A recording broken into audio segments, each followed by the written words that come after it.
Western media has actually talked about what is happening today in Burkina Faso. No Western media has published it. No Western media. In fact, about the protests across the world in support of Burkina Faso. No Western media. When I'm talking about Western media, I'm talking about BBC. I'm talking about CNN, ABC, all these Western media. None of them have gone through their pages. None of them. Despite the fact that millions of people turn out in Burkina Faso to show their support, none of them have actually published. That is to tell you that these Western media organs are propaganda tools used by these Western nations to bring down African nations.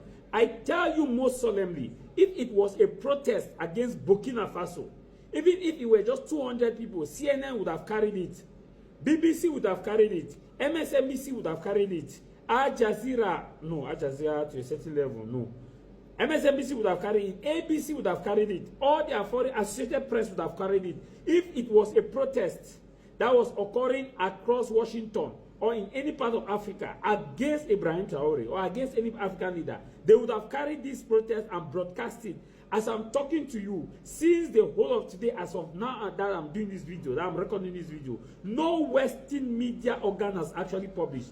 And it now is coming to remind you that what we see as Western media reports in Africa are sponsored teleguided reports by their home government to change a narrative, as Michael Lansley in African Command, General Michael Lansley, African Command operator of U.S. African Command, said that they have to control the narrative and influence. It's shocking that thousands of people, millions of people turn out across Equatorial Guinea.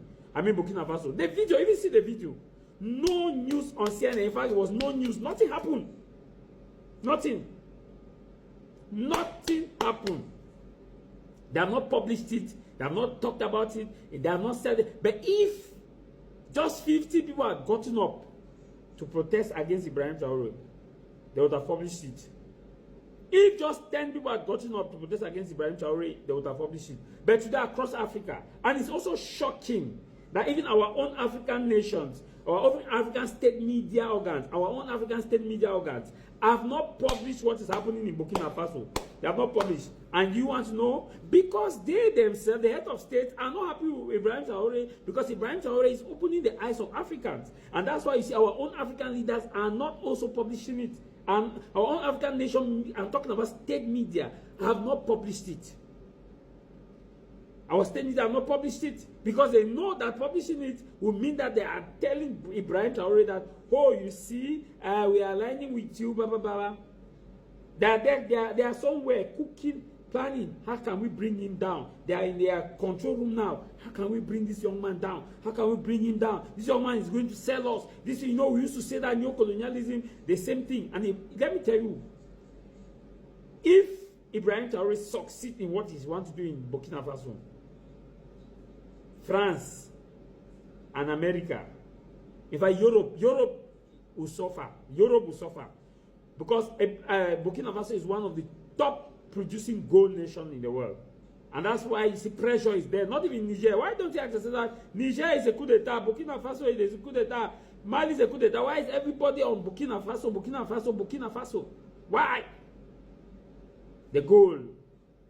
Burkina Faso has shot their daughter like that. It's like you have invested in a girl and you are reaping the girl of.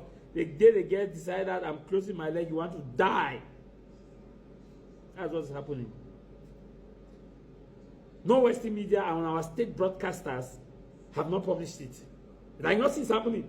But if it was a protest, woo, against Burkina Faso, woo. Watch the video.